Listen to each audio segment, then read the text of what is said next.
So long story short, Samsung announced and released the Galaxy Z Flip. It's Samsung's second foldable and the first one that flips from the company. It's a cool new form factor and people are loving it. Despite its hefty price tag, it's already sold out in many regions. But when Zach did his durability test on it, and despite everyone saying that the display feels like glass, we found a little surprise. But this glass is built to last, and it protects your screen from scratches. Okay, it's not really a surprise if you've been following the channel. The leaks were already pointing towards ultra-thin glass underneath a plastic layer. They even demonstrated it briefly in one of the ads. Also, this Twitter user reports that he heard a crack the first time he folded the display after removing the instructions wrapper. And after unfolding it, you could see some spider webbing along the center line, which basically confirms the existence of glass-like material. And PBKreviews managed to peel off the plastic layer over the glass layer, and while doing so you could hear the very thin glass shattering. Listen to this.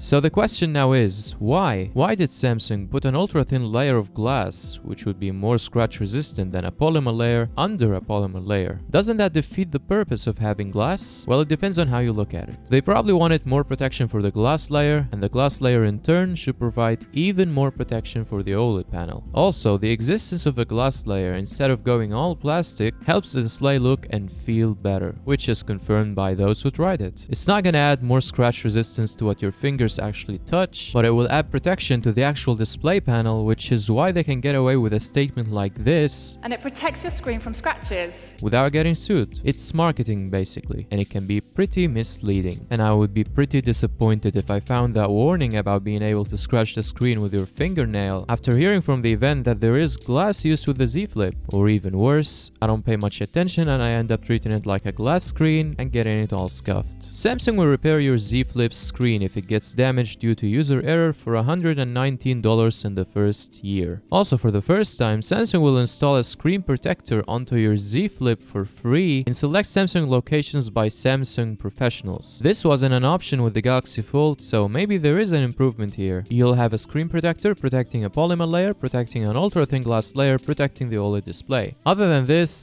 device is pretty solid and I'm sure you won't have a problem with it if you treat it carefully. People who had the Galaxy Fold for 4 months now say the screen is still okay. And while bending the Z Flip, Zach managed to crack the Gorilla Glass 6 on the back even before doing damage to the display. But remember, you can still do damage to the OLED panel if you poke the display with a sharp object, because that's still ultra thin glass, so it's gonna break and let the object through. But that hinge with fibers is doing a much better job than the Fold against dust. So good job Samsung's engineering team, and not so good job marketing team, because it isn't good to gain more customers because of unexplained statements, only to lose their trust later when they find out the truth. And if you want to stay updated and protected against misleading marketing whenever I find out something, consider subscribing with notifications on. Thank you so much for watching, and I'll see you next time.